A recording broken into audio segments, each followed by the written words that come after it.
Hi ಎಲ್ರಿಗೂ ನಮಸ್ಕಾರ. ಇವತ್ತು ಏನು ಸ್ಪೆಷಲ್ ಡೇ ಗೊತ್ತಾ? ಸಂಕಷ್ಟಾರ ಚತುರ್ದಶಿ ಶುಭಾಶಯಗಳು. ಅದರಲ್ಲೇನು ಸ್ಪೆಷಲ್, ಎಲ್ಲ ತಿಂಗಳು ಬರುತ್ತೆ ಅಂತ ನೀವು ಅನ್ಕೋತಾ ಇದ್ದೀರಾ ಅಲ್ವಾ? ಈ ವರ್ಷ ಮಂಗಳವಾರ ಸಂಕಷ್ಟಾರ ಚತುರ್ದಶಿ 2 ಸರಿ ಬಂದಿದೆ.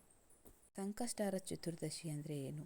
ಸಂಕಷ್ಟಾರ ಚತುರ್ದಶಿ ಅಂದರೆ ನಮ್ಮನ್ನೆಲ್ಲ ಸಂಕಷ್ಟದಿಂದ ಪಾರು ಮಾಡೋದು. ಪೂಜೆ ಮಾಡಿದ್ರೆ ಎಲ್ಲ ಫಲ ಸಿಗುತ್ತೆ. ಉಪವಾಸ ಮಾಡಿ ಪೂಜೆ ಮಾಡಿದ್ರೆ ಬೇಡ್ಕೊಂಡಿದ್ದೆಲ್ಲ ನೆರವೇರುತ್ತೆ. ಈ ರೀತಿ ಗಣೇಶನ ಮೂರ್ತಿನ ಇಟ್ಟು ಪೂಜೆ ಮಾಡಬೇಕು ಅಂತ ಏನಿಲ್ಲ. ಹಸುವಿನ ಸಗಣಿ ಇಲ್ಲ ಅಂತಂದರೆ ಅರಿಶಿಣದಲ್ಲಿ ಗಣೇಶನ ಮಾಡಿ ಅದಕ್ಕೆ ಈ ಥರ 21 ಗರಿಕೆನ ಹಾಕಿ ದೇವ್ರ ಮನೇಲಿಟ್ಟು ನೈವೇದ್ಯ ಅರ್ಪಿಸಿ ಪೂಜೆ ಮಾಡಿ. ಸಾಯಂಕಾಲ ದೇವಸ್ಥಾನಕ್ಕೆ ಹೋಗಿ ಗರಿಕೆ ಕೊಟ್ಟು ಪೂಜೆ ಮಾಡಿಸ್ಕೊಂಡು ಬಂದರೆ ತುಂಬ ಒಳ್ಳೆಯದು. ಉಪವಾಸ ಹೇಗೆ ಮುರಿಯೋದು? ದೇವಸ್ಥಾನದಿಂದ ಮನೆಗೆ ಬಂದಮೇಲೆ ರಾತ್ರಿ ಚಂದ್ರನ ನೋಡಿದಾದಮೇಲೆ ಬಂದು ಸ್ವಲ್ಪ ಏನಾದರೂ ತಿಂದು ಉಪವಾಸ ಮುರಿದ್ರೆ ತುಂಬ ಒಳ್ಳೆಯದಾಗುತ್ತೆ. ನಾನು ಮಾಡೋದು ನನಗನ್ಸಿದ್ದು ನಾನು ಹೇಳಿದ್ದೀನಿ, ನಾನು ಕೇಳಿರೋದು. ನಿಮ್ಗೆ ಹೇಗೆ ಬೇಕು ನೀವು ಹಾಗೆ ಮಾಡಿ. ಇಷ್ಟ ಆದರೆ ಪ್ಲೀಸ್ ಲೈಕ್ ಮಾಡಿ, ಶೇರ್ ಮಾಡಿ, ಕಮೆಂಟ್ ಮಾಡಿ.